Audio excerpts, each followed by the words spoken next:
peanut buttery Butterfinger BBs. Nobody better lay a finger on my Butterfinger BBs. Number 10. The adrenaline rush of hearing the Fresh Prince theme. Now this is a story all about how my life got flipped, turned upside down, and I'd like to take a minute, just sit right there. I'll tell you how I became the prince of a town called Bel Air. Sitcoms are generally the most adult thing kids are exposed to on TV, and in the early 90s, every kid's favorite was definitely the Fresh Prince of Bel Air.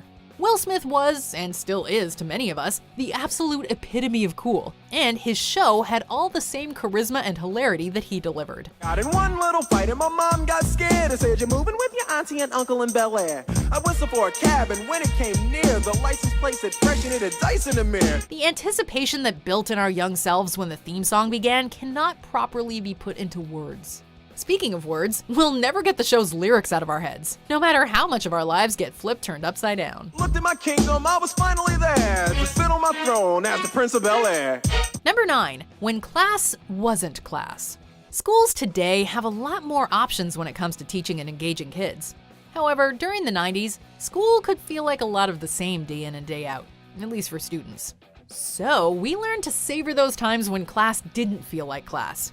A rainy day game of Heads Up, 7-Up during class, a game of Parachute during PE, or the excitement we got when the teacher wheeled in a TV from the AV club. These were the moments we lived for when going to school. Because watching Bill Nye the Science Guy never felt like a chore. Bill Nye the Science Guy. Number 8. Needing the snazziest school supplies. The 90s were all about colors on everything. As kids, the louder and more colorful you could be, the cooler you were. Like, whatever. All right. Okay. This extended not only to bigger school items like backpacks, we're looking at you, Lisa Frank, but also the things we kept inside them. We wrote and drew using single pens that dispensed multiple colors, milky gel pens for dark paper, and even markers with mini stamps. We didn't just have Elmer's glue, we had it in gel form. And we had it all in Space Maker pencil boxes, complete with a transparent lid. Number 7. How no games will come close to how good 90s ones are. Colorful items would never have been made during the 90s without some equally colorful ideas, and some of the more bizarre and awesome ones were about board games. 90s games were as strange and extreme as everything else during the decade. How else do you explain games like Dream Phone, a game similar to Clue, except the objective was to find out who had a crush on you? It's Dan! Dan, my man! You're right. I really like you. Yes! Dream Phone, the hot electronic talking phone game. It's for you! Or how about 13 Dead End Drive, where players fight over a major inheritance by trying to permanently get rid of the other players with traps? Wild, right? The fun's alive with 13 Dead End Drive. Number 6. How much a slap bracelet can hurt. Slap bracelets were a major fad during the 90s. They generally took the form of bendable metal bracelets with colorful plastic or soft coverings that could snap between being straight lines and conforming to the shape of your wrist. While they are still around today, they're not quite as sturdy as they used to be. Snapping one onto yourself or someone else sure is fun and looks totally trendy, but it could seriously hurt if done hard enough. They are made of metal after all. We can see why some schools took to banning them, even if we would have taken the bruises to remain fashionable at the time. Number 5. Outdoor toys that had to be different. Whoever came up with some of the toys during the 90s was definitely thinking outside of the toy box. Most of them were new spins on familiar concepts. I just gotta get moon boots. Bicycle spoke decorations have been around since bikes were invented, but specifically made beads? That was a new one. And sure, everyone's played with a baseball, but how about one that's green and has a Velcro catcher's mitt? Or how about a skipping rope, but instead it's made of plastic and attached to one of your feet and counts your skips like a Fitbit? While there are plenty of weird toys today, we do miss these ones from our youth. Faster, faster, it's a dance, it's a skipping everywhere! 3 different electronic skippets, 3 different sounds, each sold separately, batteries not included. Number 4. How to fold a paper fortune teller, and how much worth you put into what it said. Okay, these things may have been around for practically a century, but they were very important to us during the 90s, dang it. It has the power to tell fortunes when given to a special girl on her half birthday. I'm sure. Can I have half a piece of cake now? Back in the day, we knew how to fold these things just right and knew exactly what to put in them to embarrass our friends. And despite knowing that our friends made them from paper, there was something mystical about the process of uncovering our fortune to the point where we're still embarrassed. Only now it's of how much stock we put into their outcomes. Oh my god, it says we like so-and-so? There's no way that's true, right? Plus, it was better than MASH. Now there's a game to end friendships. Should we stop listening to you? Yes. Definitely. Free at last! Number 3, the weird experimental foods and the struggle of getting your parents to get them for you.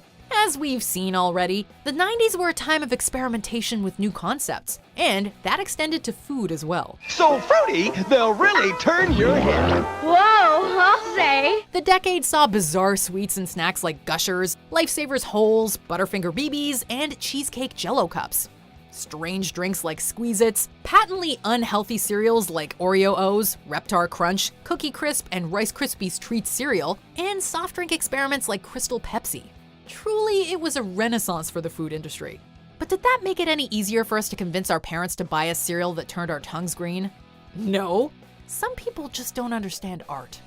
Number 2, how insanely loud the THX logo is. Yeah, sure, we've got specialty theaters these days with lots of surround sound and tons of output, but back in the 90s, THX was the name in sound for movies.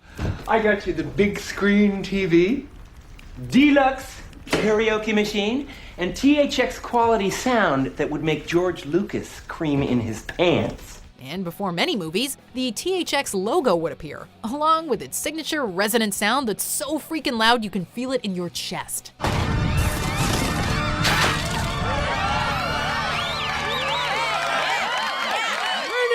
It's a sound and experience so memorable that if you hummed it in public, people would know exactly what you were referencing and they might cover their ears reflexively. Or because you're making a weird noise in public. But definitely one of the two.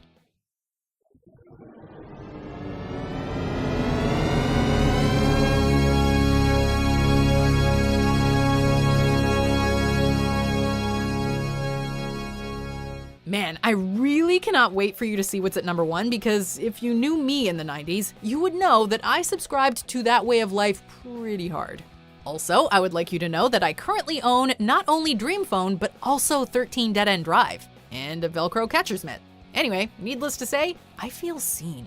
All right, let's see the excellent honorable mentions, and then you will find out how my bedroom looked all those years ago. Light bright, turn on the magic of shining light. All they gotta do is meet once, then they'll fall in love for sure.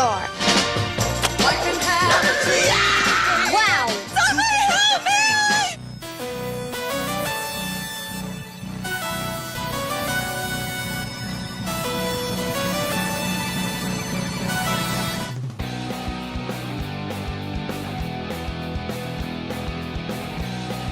Over 10,000 videos, 3 evening rentals, so no rush, no hassle.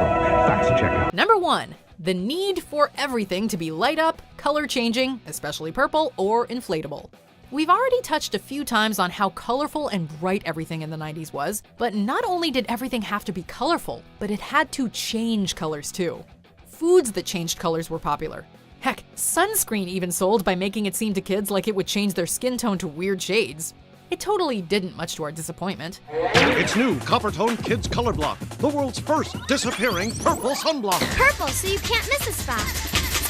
Miss a spot! Rub it in, and the purple disappears. Everything had to be light up too, from sneakers to yo-yos. If it wasn't illuminated, it was only half as cool.